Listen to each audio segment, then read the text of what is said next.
အားလုံးပဲမင်္ဂလာပါဒီနေ့ဗီဒီယိုမှာတော့ကိုက Facebook account သုံးလာတာကြာပြီဆိုတော့ကိုရဲ့ Facebook account ကိုဖုန်းနံပါတ်နဲ့ဖွင့်ထားတာလား Gmail နဲ့ဖွင့်ထားတာလားပေါ့နော်ပြီးတော့အဲ့ဒီဖုန်းနံပါတ်ကရှိသေးလားပြီးတော့အဲ့ဒီ Gmail က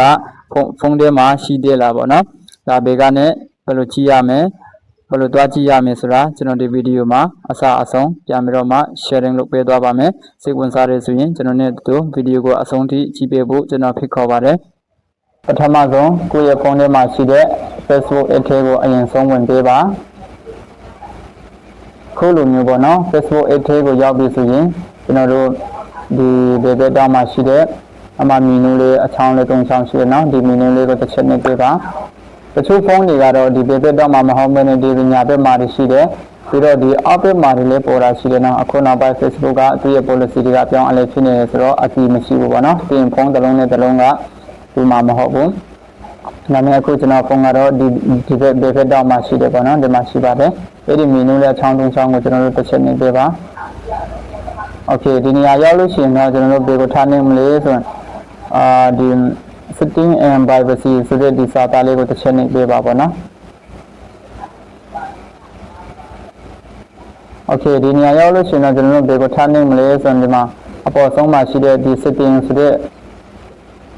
ဒီမှာနော်ဒီမှာပါ setting ဆိုတဲ့ဒီစာသားလေးကိုတစ်ချက်နဲ့ပေးပါ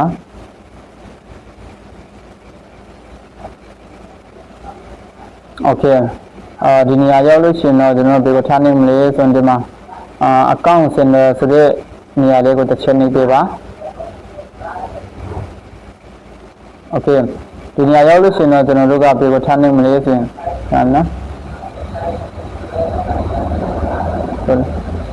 โอเคဒီနေရာရောက်လို့ရှိရင်တော့ကျွန်တော်ဘယ်ကိုထားနိုင်မလဲဆိုရင်ဒီမှာprofile ပုံပေါ့နော်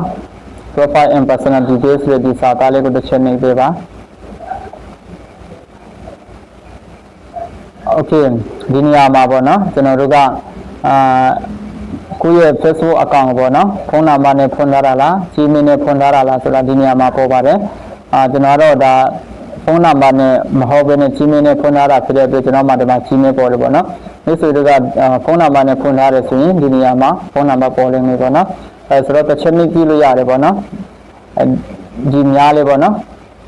ဒီအချောင်းကိုနှိပ်လို့ရတယ်ဒီဘက်မှာများလေးကိုနှိပ်လို့ရတယ်ပေါ့နော်ဒီနေရာကိုတစ်ချက်နှိပ်ပေးပါโอเคဒီနေရာမှာပေါ့နော်တကယ်လို့ကိုက Gmail ကဒီ Gmail ကမရှိတော့ဘူးပေါ့နော်အတိချင်းချိန်မယ်ဆိုရင်ဒီနေရာမှာဒီကနေပြီးတော့မှကျွန်တော်ထည့်လို့ရတယ်ပြီးတော့ဖုန်းနံပါတ်ဒီထည့်ခြင်းနဲ့ဆိုရင်ဒီကနေပြီးတော့မှကျွန်တော်ထည့်လို့ရတယ်ပေါ့နော်ဒီအပိုင်းကတော့ကျွန်တော်နောက်ဗီဒီယိုမှာပြီးတန်ကျွန်တော်လုပ်ပေးမယ်ပေါ့နော်ဘာလို့ဆိုရင်အခုဗီဒီယိုကအရန်ရှည်သွားမှာဆိုလို့ကျွန်တော်ဒီအပြန်ပြင်တဲ့အပိုင်းကတော့ကျွန်တော်မလုပ်ဒီပေါ့နော်နောက်ဗီဒီယိုမှာကျွန်တော်တည်တံ့ပြန်လုပ်ပေးမယ်ဖုန်းနံပါတ်ဒီ Gmail ဒီအသစ်ပြန်ထည့်တဲ့နည်းပေါ့နော်အသစ်ပြန်ထည့်တဲ့နည်းကိုပြန်ပြီးတော့မှလုပ်ပေးမယ်။အဲဆိုတော့ဒီနေ့ဗီဒီယိုကတော့ဒီလောက်ပါပဲပေါ့နော်တကယ်လို့များဒီဗီဒီယိုကိုကြည့်တဲ့အခါမှာနားမလည်တာများရှိတယ်ဆိုရင်ဒီဗီဒီယိုရဲ့ comment အောက်မှာမှန်ပေးကြည့်လို့ရပါတယ်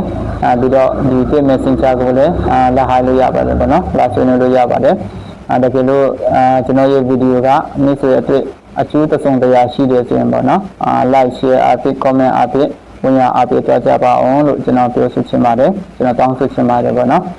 နောက်ဗီဒီယိုမှာအခုလိုမျိုးပေါ့နော်နင်းပြရနဲ့ပတ်သက်တဲ့ဗီဒီယိုတွေကိုကျွန်တော်ကြိုးစားပြီးတော့ပြန်ပြီးတော့မှ sharing လုပ်ပေးသွားပါမယ်အားလုံးကိုကျေးဇူးတင်ပါတယ်